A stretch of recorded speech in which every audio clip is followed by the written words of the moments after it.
Now in December, I'm going to be 28. And as being 2 years off of 30, I'm starting to find myself feeling a little old at times. I know I'm not, so for everyone who's older than me that's now saying, "You're not that old," blah blah blah, yeah, I know. But when you were 30, you said the same thing. And I'm not 30 yet, but you know what I mean.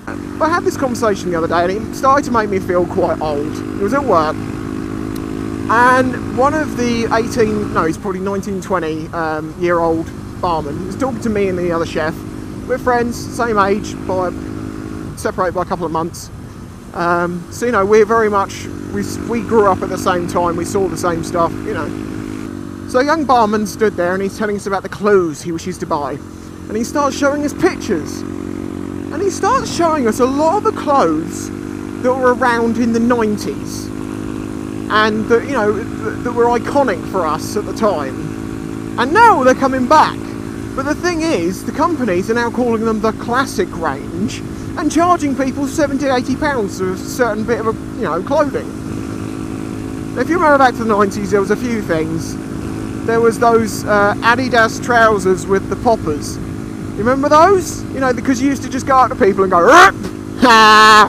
Well, yeah, those are now, I think he said they were like 70 quid or something from their classic range. And loads of the other stuff is really expensive as well.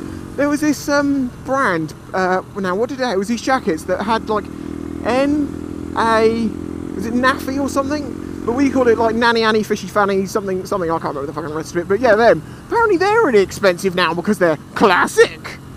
And I'm like, Jesus Christ, items have become more valuable. That's how fucking old I've got. The things we used to wear when I was young are now more valuable because they're that friggin' old. Ah, buddy. That's ridiculous. That can't be happening yet in my life.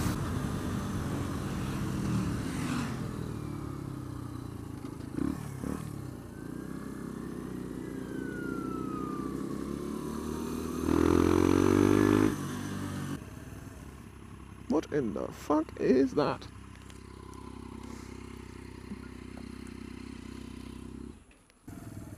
Oh, fair play to her. Look how much that's been tricked out. That's got a nice single-sided swing arm, awful lot of custom can't even fucking talk. Custom parts. I quite like the street triples. They're very small looking. I'm not really a sports bike person. I like my SMs, you know, in bright orange colours like back in the 90s. Oh yeah, there's another. Laura Jennifer. Remember you were talking about splatter paint effect? That I've seen that on a shirt. This is the same guy on the same instance. It made me think of you. Splatter paint, you know, neon effect shirt. £70. That's about, what's that? About $140. Yeah, that's how much they love it, and they're not even earning that much money. That's like an eighth of their wages on one shirt. I don't spend that much money on clothes. Fuck. I have a pretty simple style, jeans and t-shirt, although I do like my t-shirts. In fact, Icon were very kind enough to send me 3 t-shirts. I'm wearing one of them now, actually. Very, very kind of them. There's a thank you for being such a loyal fan of their gear.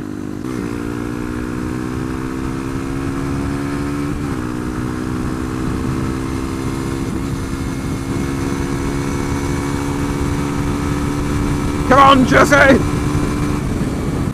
Cruiser, do we get a nod? Yeah, oh, tiny one! It was more of a, I know I should nod at you, so I'm gonna just do it, but otherwise I'm not particularly happy about it, and this car won't get away from up my arse.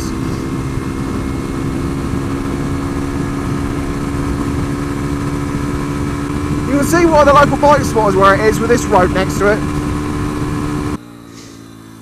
And at the end of the road, you get this one, which I'm sure plenty of people are getting their knee down on. Not me, I'll just put my foot down.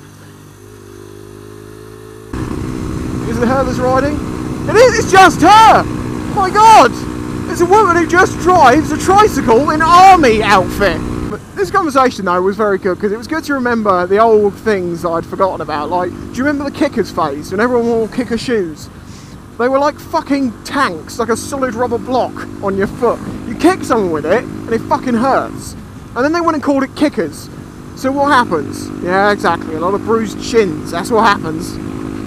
Come on, if you're around the same age as me, what else was around in the 90s that I'm forgetting about? There was the, you know, the Nanny Annie Fishy Fanny jackets, there was kickers.